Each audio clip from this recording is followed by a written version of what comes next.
Yakobus pasal 1 ayat 1 sampai dengan ayat 27, demikian firman Tuhan.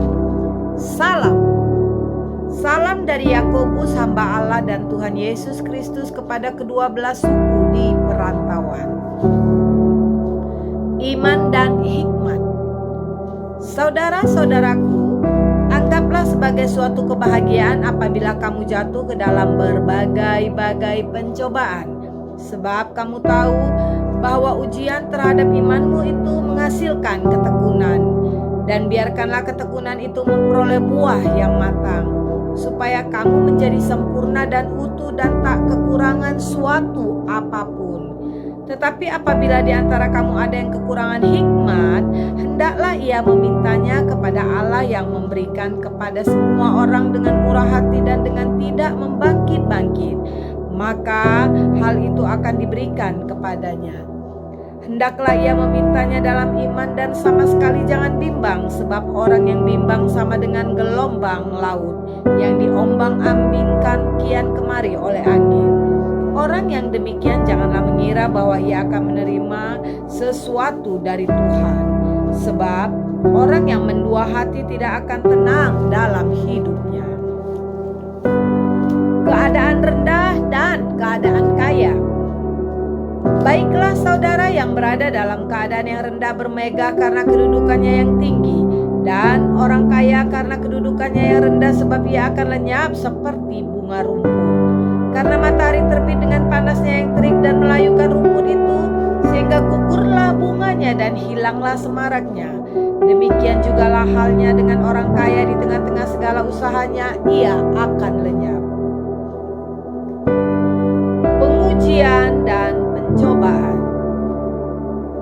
Berbahagialah orang yang bertahan dalam pencobaan, sebab apabila ia sudah tahan uji, ia akan menerima mahkota kehidupan yang dijanjikan Allah kepada barang siapa yang mengasihi Dia. Apabila seorang dicobai, janganlah ia berkata, "Pencobaan ini datang dari Allah," sebab Allah tidak dapat dicobai oleh yang jahat, dan Ia sendiri tidak mencobai siapapun. Tetapi tiap-tiap orang dicobai oleh keinginannya sendiri, karena ia diseret dan terdipikan olehnya. Dan apabila keinginan itu telah dibuai, ia melahirkan dosa, dan apabila dosa itu sudah matang, ia melahirkan maut. Saudara-saudara yang kukasihi, janganlah sesat. Setiap pemberitaan yang baik dan setiap anugerah yang sempurna datangnya dari atas, diturunkan dari Bapa segala terang. Padanya tidak ada perubahan atau bayangan karena pertukaran. Atas kehendaknya sendiri ia telah menjadikan kita oleh firman kebenaran, supaya kita pada tingkat yang tertentu menjadi anak sulung di antara semua ciptaannya. Pendengar atau pelaku firman. Hai saudara-saudara yang kukasihi, ingatlah hal ini. Setiap orang hendaklah cepat untuk mendengar, tetapi lambat untuk berkata-kata, dan juga lambat untuk marah. Sebab amarah manusia tidak mengerjakan kebenaran di hadapan Allah. Sebab itu, buanglah segala sesuatu yang kotor dan kejahatan yang begitu banyak itu, dan terimalah dengan lemah lembut firman yang tertanam di dalam hatimu yang berkuasa menyelamatkan jiwa. Tetapi hendaklah kamu menjadi pelaku firman dan bukan hanya pendengar saja, sebab jika tidak demikian kamu menipu diri sendiri.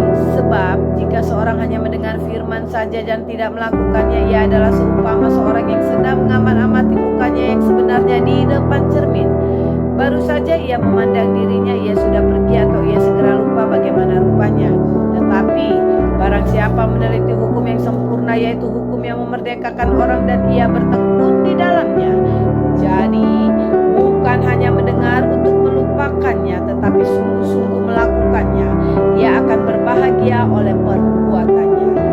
Jikalau ada seorang yang menganggap dirinya beribadah tetapi tidak mengekang lidahnya, ia menipu dirinya sendiri, maka sia-sialah ibadahnya, ibadah yang murni dan yang tak bercacat di hadapan Allah Bapa kita.